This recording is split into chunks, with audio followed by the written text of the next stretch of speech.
Good morning, Cathaoirleach, and again, Minister, thank you very much for being here in person to discuss this matter with me. It's greatly appreciated. I rise to speak on behalf of 4 children, 4 boys from Dublin's north side, whose parents are in a position of not having a school place for them in September, and the only reason being that these children have autism.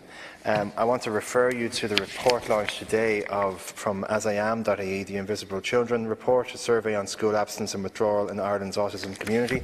I believe some of the representatives from the organisation are here in the gallery as it happens, and some of their findings are quite stark, and some of the representations made today were quite upsetting.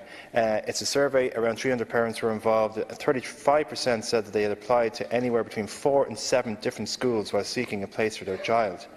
And 54% of these parents felt that a lack of school places was the biggest barrier for their child in accessing education, supported by a further 18% saying that their chief obstacle was a lack of nearby schools or classes in the local catchment areas. Effectively, Minister, what happens when your child gets a diagnosis, you're handed a sheet of paper with a list of schools on it and told to do your best. Some of those schools that I was speaking to the parents about were in as far away places as Drogheda.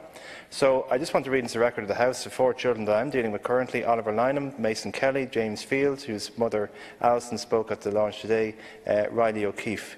They have no place to go in September. The only reason being is that they have autism.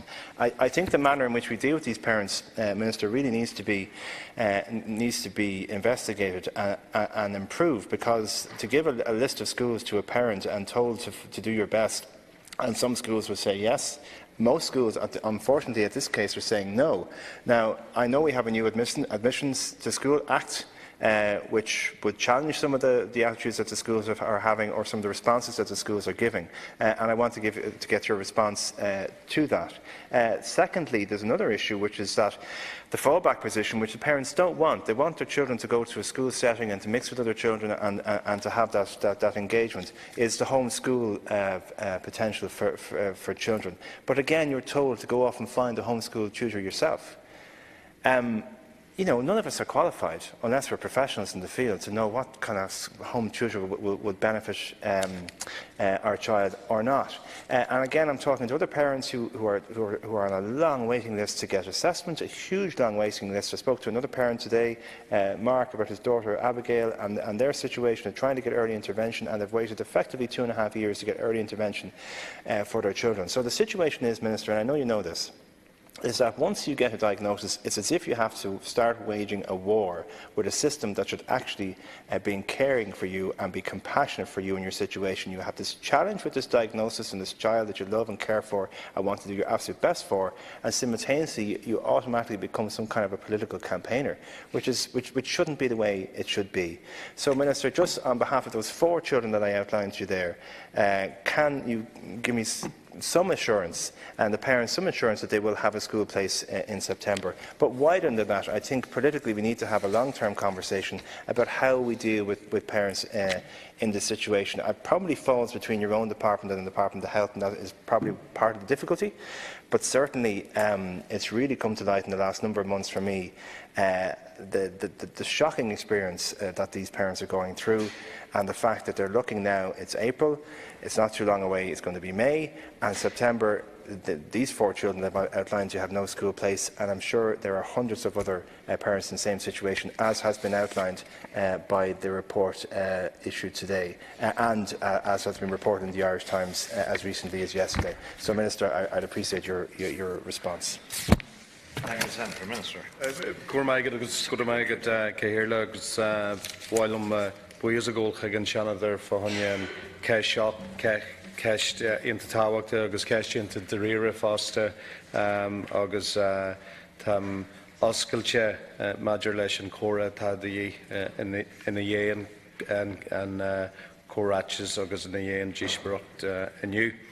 I would like to thank the Senator for raising this important matter, and I do value the Senator's observation that we need to look at the whole process and look at different ways and look at ways that we can help in the process as well. So I'm very much open to that idea. Enabling children with special educational needs, including autism, to receive an education appropriate to their needs is a priority for the Government. At present, we are investing heavily in supporting our children with special educational needs, with €1.8 billion being spent annually, which is averaging out to about €1 in every €5 of the education budget, or 19% of the overall budget. This includes an allocation of over €300 million towards providing additional resources specifically to support autistic students in schools. Since 2011, the number of special classes has increased from 548 in 2011 to 1,459 across the country now, of which almost 1,200 are autism special classes. The National Council for Special Education, NCSE, an independent agency of my department, is responsible for planning, coordinating and advising on education provision for children with special educational needs. The Council ensures that schools in an area can, between them, cater for all children who have been identified as needing special class placements. Individual school boards of management are responsible for the establishment of special classes. It is open to any school to make application to the NCSE to establish a class.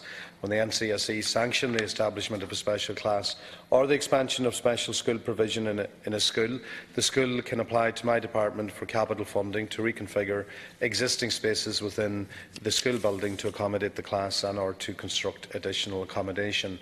Where families are experiencing difficulty in securing a placement for their child, it is recommended that they work closely with the NCSE's teams of locally based special education needs organisers who will assist and advise them.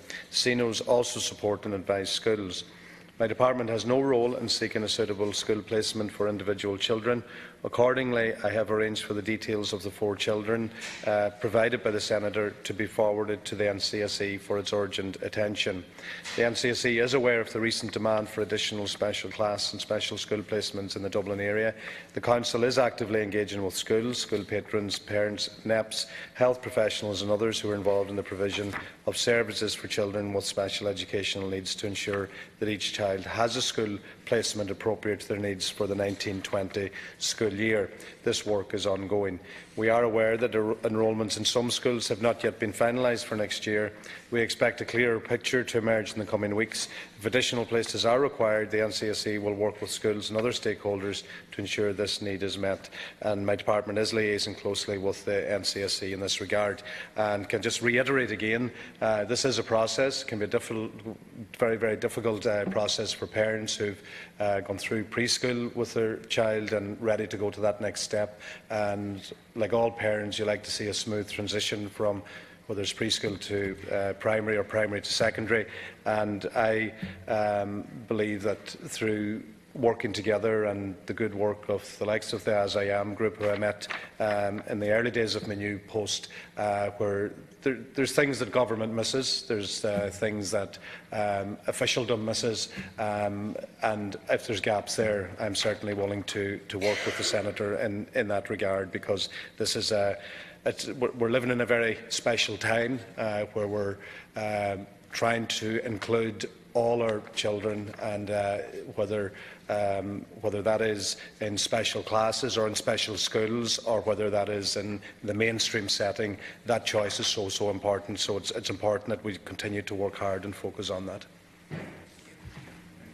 Minister, I deeply appreciate your sentiments, and now there are a number of issues I do have with your official response. One being, that the school can apply to the department. What happens if the school isn't necessarily minded to apply? It's easier for them sometimes to say no. Again, my department has no role in seeking a suitable school placement for the individual children. That is going to be of little comfort to the parents that I'm dealing with. Again, you can see here the difficulty. The council is active in giving schools, school patrons, parents, NEPs, health professionals. There's so many different agencies who are all involved, and the parents are going from one to the other in order to try and get a place for their child. But I do appreciate the sentiment that you've given in relation that you do acknowledge that there are gaps, and that isn't good enough, and that we can find, working together, we can find solutions. And I do appreciate that it says here in your official reply that a clearer picture will emerge in the coming weeks. So look, on that basis, that's fair enough. If we can discuss this again in a number of weeks' time, we'll have a clearer picture of where these 4 children are at, what the NCSE has come up with. But certainly, I think the entirety of the system needs to change and be an awful lot more sympathetic, and to rally around these parents when a diagnosis happens. But on that basis, Minister, let's keep in contact, let's keep the conversation going.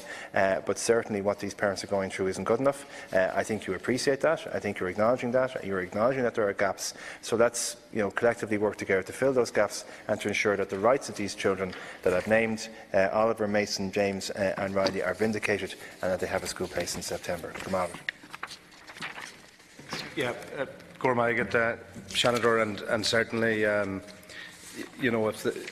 one of the things that I'm trying to evaluate is when a CINO gives a list of potential schools, sometimes simple communication around if some of these schools are already filled up, that creates massive frustration on the part of the parents. So if we can get a wee bit better around even simple communication, having the relevant information, because it's a very, very important time for a parent, for their child to be going into a new school environment and to have to be put in that position where they feel they have to fight for things. That's something that I'm happy to work and to continue to work with you on.